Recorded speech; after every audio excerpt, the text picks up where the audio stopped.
Hey ladies, good morning. I hope you're having a great Tuesday. I am really excited to dive right into the info today. Welcome to day 2 to the Mommies and Macros online workshop. Thank you so much for joining me over this week. I'm really excited to share with you guys today workout adaptations that we just have to accept and start, as soon as pretty much we know that we're pregnant. So that was the biggest, or that was like probably one of the largest hurdles for me that I faced throughout my pregnancy with Mia, and now it's just the acceptance that my workouts needed to change, and embracing those adaptations has been really helpful mentally in keeping me from getting discouraged. So I want to share with you some simple adaptations at each stage, and also postpartum, because many of you are new moms, and so I want to make sure that I address that as well.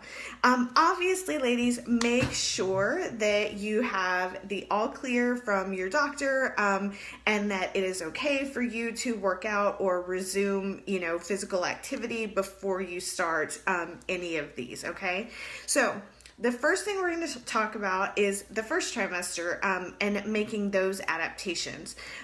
Because I felt really tired in the first trimester, I really allowed myself to work out less frequently, and only when I had the extra energy, to do so. And so all of my workouts slowly became low impact. Even though I was doing CrossFit at the time, I just kind of finished when I finished and lifted what I lifted, and that was just the way it was. Did some light cardio. I definitely felt it more on the cardio side than I did the lifting side. Out of breath really quickly, and that's kind of how I knew I was pregnant, was because a workout that was totally a breeze before was suddenly harder. So that was like my inclination. But so just think about it that way. During your first trimester, you can pretty much still do the same exercises. I would just advise against doing anything with overhead, weights lifted overhead, like overhead squats. Shoulder presses can even sometimes affect us while pregnant. No explosive movements. So definitely if you do HIIT training or high intensity interval training, you might want to ease back on box jumps or push jerks, split jerks, that kind of stuff.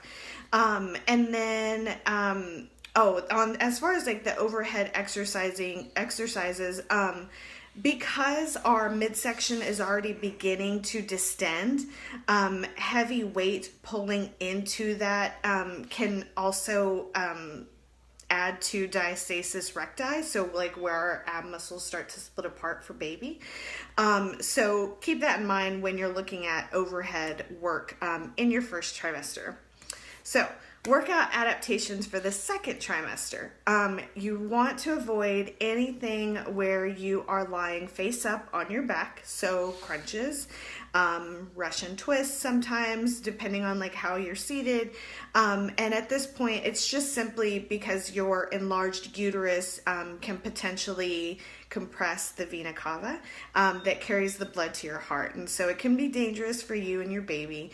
And you'll know, obviously, in that second trimester when lying on your back gets uncomfortable, and so you'll know that, okay, it's time to change things up, right?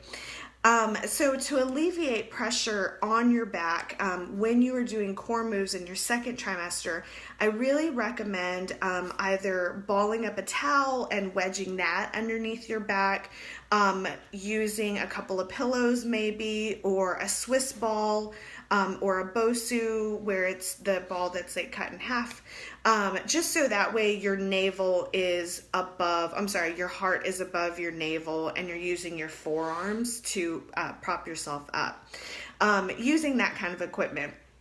And you can do everything for the most part lying on your side too, which is a great option. So instead of doing traditional crunches or traditional floor work, ab exercises, get up off your feet. Think about doing standing crunches, some pelvic tilts just off of the wall, some work on all fours. So like a prone stretch and tuck where you're I'll post a video, but where your arm is extended and then crunching in and then back out. And then also heel slides are a good option for you during that second trimester to still work your core.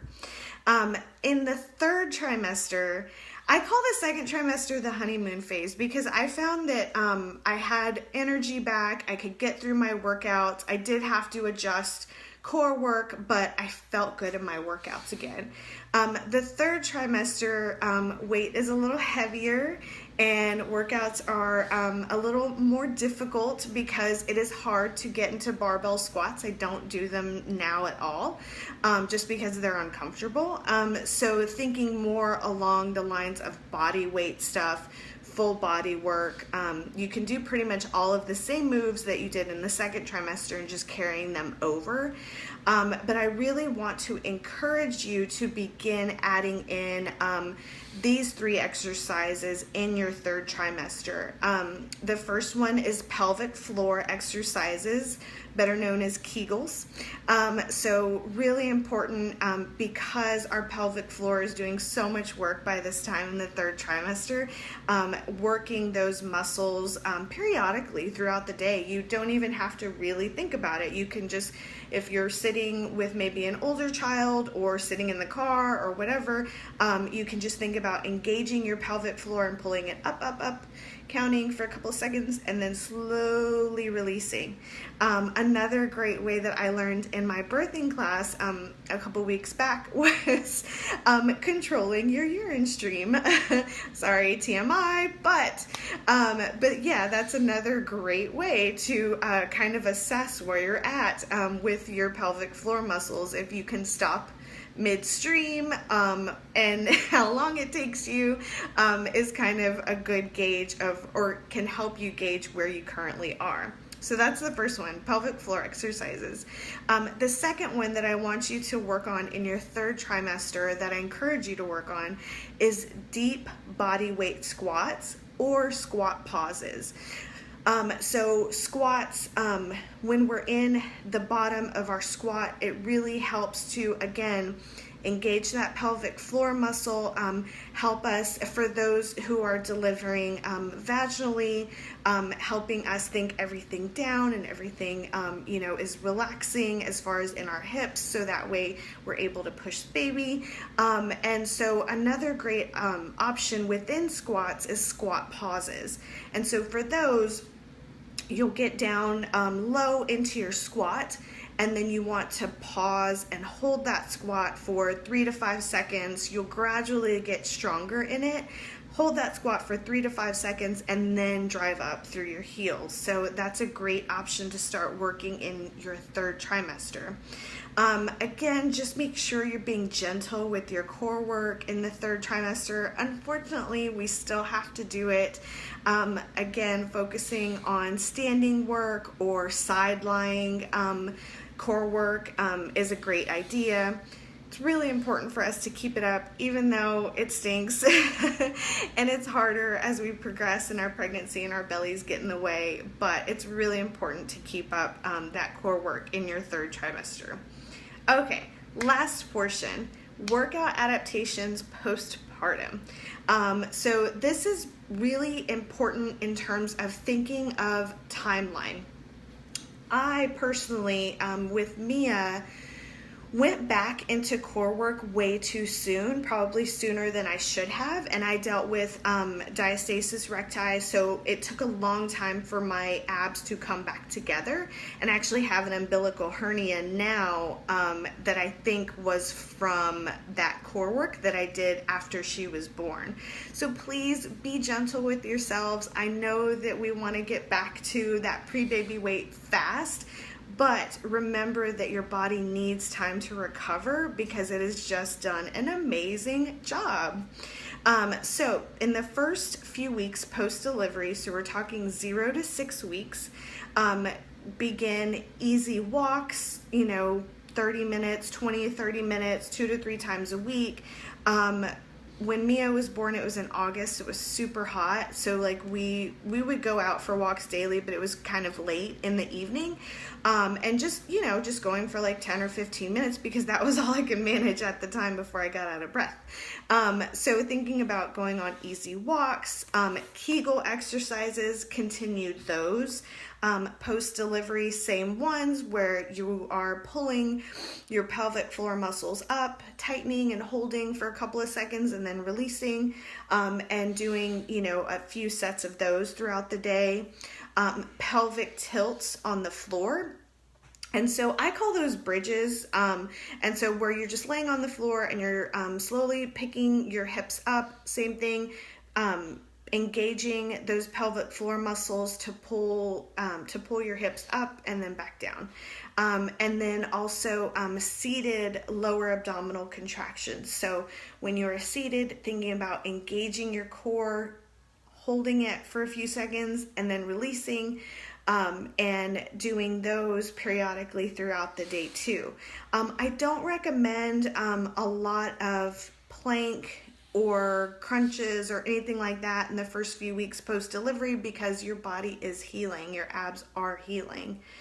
Okay, so 7 to 12 weeks after delivery, you can increase the frequency or the intensity of your walks. So maybe going out for a little bit longer or maybe picking up the pace a little bit.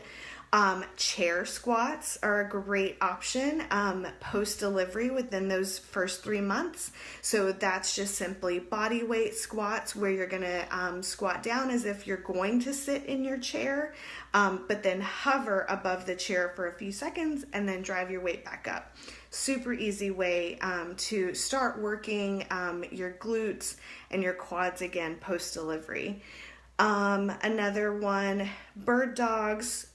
That's one where you're on all fours and again, stretching out one arm and opposite back leg and then pulling back in, to start working on your core, but in a safer way than you would in plank, or traditional crunches. And then hamstring curl ins.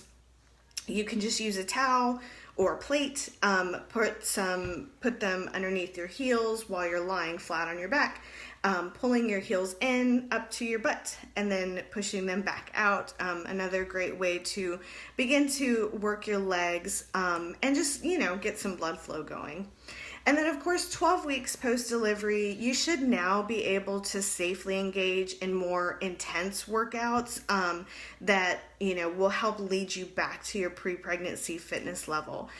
If you were pretty active throughout your pregnancy, you may be able to engage in these types of workouts well before the 12-week mark, but just make sure that you're being gentle with yourself and giving yourself that grace to get back slowly if needed. It's not a big deal. So the last thing I want to cover is okay, so we talked about all the different trimesters and postpartum. You'll also be seeing today an email that covers all of this that I've talked about and a 3-day full body workout that will take you safely through every trimester and a couple of days into postpartum workouts, just to give you some ideas of what you can start working in or maybe what you need to avoid and hadn't really thought about. So I hope that this info was helpful. Ladies, don't forget, I would sincerely appreciate it if you shared this group out with your fellow Prego friends or new moms who need the support. I'd love to share this info with them.